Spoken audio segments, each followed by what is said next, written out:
দাদাক বলো একটা কিরমির বড়ি লিয়া আজ না আগামীকাল সকালে কিরমির বড়িটা খাওয়াবে, একেবারে সকালে, রোদের সময় না, গরমের সময় কিরমির বড়ি খাওয়ালে সমস্যা হতে পারে। একদম সকালে ফাইন করে একটা বড়ি টোটাল গুঁড়া করবে, ওই বড়িটা 1 লিটার পানির মধ্যে দিবে, দিয়া গুলা দেয়া 1 লিটার তো পানিটা খাবে না, ওখান থেকে অল্প একটু পানি নিয়ে সামনে দিবে, 3 ঘন্টা পানিটা খাওয়াবে, একদম ভোরে উঠবে, আজানের সময় উঠি ওই কিরমির না না শোনো, কিরমির বড়িটা আমি ভালো করে বলি, আগামীকাল সকালে এখন যা কিরমির বড়ি কিনবে, নাপা বড়িও কিনবে, শুধু কিরমির বড়ি যেটা সেটা একবারে গুঁড়া করে মিহি করি, গুঁড়া করিয়ে গুঁড়াটা 1 লিটার পানির মধ্যে দিবে, ওই যে 1 লিটার বোতল আছে না, একটা মাপি দিবে পানি, আর নাহলে মগ আছে 2 লিটারের, অর্ধেক মাপিলিয়া ওর মধ্যে ভালো করে মিশাবে, মিশা ওখান থেকে এতটুকু পানি নিবে, লিয়া এর সামনে রেখে দিবে, একদম ভোরবেলাতে 3 ঘন্টা, মনে করো তুমি যদি ভোর 4টার সময় দাও, 4, 5, 6, 7টার সময় পানি থাকলে পানি ফেলা দিবে, পানি ফেলা দিয়ে খেলি তুমি একটা কাজ করবে, যেহেতু 6টা পাখির জন্য তোমার কাছে কোনো ওষুধ নাই, সেক্ষেত্রে তুমি একটা কাজ করবে, পিপে পাতা আছে না, পিপে পাতা পাইডি পিপে পাতা ডলি রস করি আর সামনে দিবে, যে সারাদিন পিপে পাতার রস খাওয়াবে, তারপর দিন রাত্রে তুমি হচ্ছে শোনো, রাত্রে তুমি সাদা পানি খাওয়াবে, হ্যাঁ সাদা পানি খাবে, তোমাকে একটা জিঙ্ক দিছি আমি, দেখবে জিঙ্ক দিছি, আগামীকাল জিঙ্ক খাওয়াবে, হ্যাঁ জিঙ্ক খাওয়ানোর পরে পরের দিন আসি নাপা বড়ি আর একটা রেনামাইসিন ট্যাবলেট নেবে, নাপা বড়ি আর কি রেনামাইসিন ট্যাবলেট, 3 টাকা দাম রেনামাইসিন ট্যাবলেট, আর নাপা বড়ির দাম 2 টাকা, এই 2 বড়ি লিজা 1 চিমটি লিয়া হচ্ছে পানির মধ্যে দিয়ে ভালো করে মিশা দিবে, আর হচ্ছে তোমার রেনামাইসিনও অল্প একটু মিশা দিয়ে পানির মধ্যে দিয়া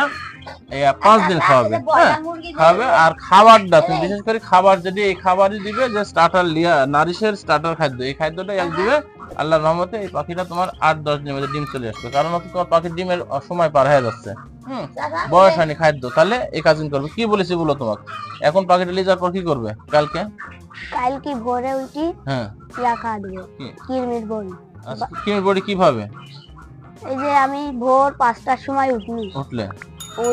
5টার সময় না, 4টার সময় উঠবে, 4:30টার সময়, 4:30টার সময়, আচ্ছা ভোরে একদম সকালে উঠে আমি বড়িটা গুঁড়ি করি 2 লিটার পানির মধ্যে মিশা, 2 লিটার না 1 লিটার, 1 লিটার পানির মধ্যে মিশা এতটুকু পানি লিয়া দিব, দিয়া খাওয়াটা 3 ঘন্টার পরে পানি ফেলা, মানে পানিটা থয়া দিবে, ওই 3 ঘন্টা যতটুকু খাবে, বাদ বাকি পানি বাঁচলে কিন্তু ফেলা দিবে, দেওয়ার পরে তারপরে কি করবে, তারপরে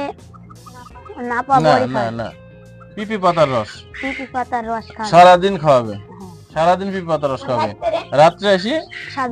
জিঙ্ক ওই যে জিঙ্ক দিছে একটা বোতল, একটা জিঙ্ক দিছে দেখতে, জিঙ্ক ওই জিঙ্ক দিবে, দিয়া আগামীকাল সাদা পানি খাওয়াবে, মানে পরশুদিন সাদা পানি খাবে, পরের দিন থেকে নাপা বড়ি আর রেনামাইসিন খাওয়াবে, 5 দিন খাবে রেনামাইসিন আর নাপা বড়ি, হ্যাঁ অল্প অল্প করে দিবে, হ্যাঁ অল্প অল্প করে দিবে, তাহলে দেখবে হচ্ছে তোমার এই পাখি 8-10 দিনের মধ্যে ওজন চলে আসবে, ডিম পারবে, হ্যাঁ। আর হচ্ছে আরো এর সাথে যে পাখি কিনলিছে আরো আছে, ওই পাখি সহ একজাত খাও তো নাকি, এগুলাই আমার আর নাই, তোমারও যারে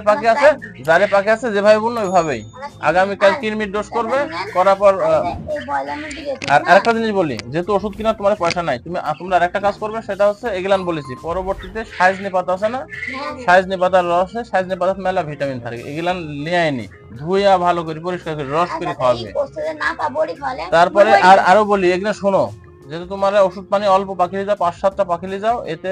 তোমার ওষুধ কিনা হয় না, তোমরা মনে করে রাখো সাইজনি পাতার রস খাওয়াবে মাঝে মাঝে, তারপরে সপরি পাতার রস খাওয়াবে মাঝে মাঝে, লেবুর রস খাওয়াবে মাঝে মাঝে, তারপরে তোমার আম পাতার কচি পাতার রস খাওয়াবে মাঝে মাঝে, আর তারপরে তোমার ওই যে নিম পাতার রস খাওয়াবে,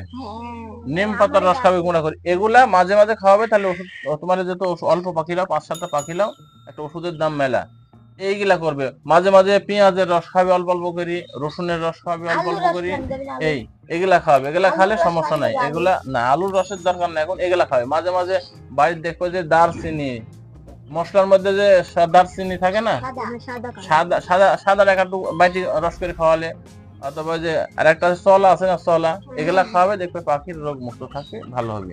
বুঝতে পারছো, এভাবে কিন্তু পাখির খাদ্যটা মেন। আজ থেকে তাহলে যেদিন বলিস সব মনে আছে তো, আচ্ছা ঠিক আছে। সম্মানিত কোয়েল পাখি খামারি ভাই বোনেরা, সাধারণ ছোট মানুষ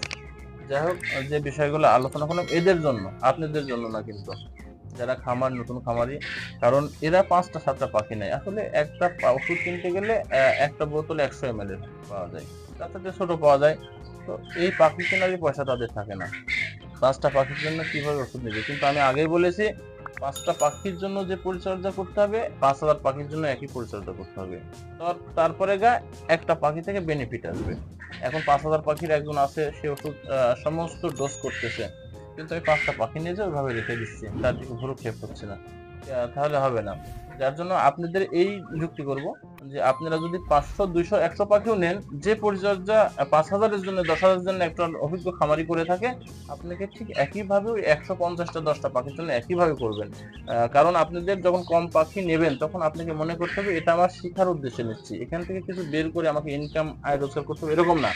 শিখার উদ্দেশ্য মানে এটাই না যে পাখি নিয়ে এসে ঝোলায় রেখে দিলেন, খাঁচাতে রেখে দিলেন, কোনো জায়গায় রেখে দিলেন, সকালে খাবার দিলেন, রাত্রে খাবার দিলেন, পানি পরিবর্তনের কোনো আপনি ভ্রুক্ষেপ নাই, কোনো মেডিসিন দিয়ে ভ্রুক্ষেপ নাই, অ্যান্টিবায়োটিক কখন কি ডোজ করতে হবে, কৃমির ডোজ কখন করতে হবে, এইসব ভ্রুক্ষেপ আপনার থাকে না। কারণ আপনারা মনে করেন 10টা পাখি নিয়ে এসেছি, 20টা পাখি নিয়ে এসেছি, কি করবো না।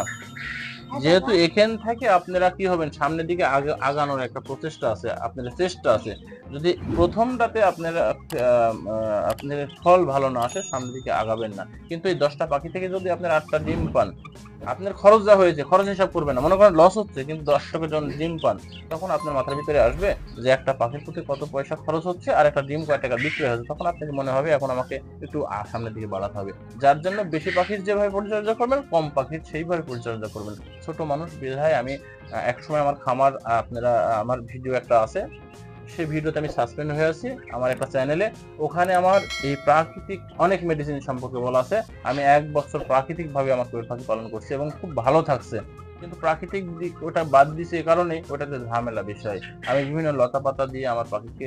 ভালো পরিচর্যা করছি, যার জন্য এদেরকে সাধারণভাবে লতা পাতার বিষয়ে, একটু গাছগাছালির ব্যাপারে কথা বললাম। আর যে কথাগুলো বললাম, যেসব পাতার কথা যেগুলো, এগুলো পাখির জন্য অত্যন্ত একটা ভালো কাজ করে। আজকে এই পর্যন্ত। আসসালামু আলাইকুম।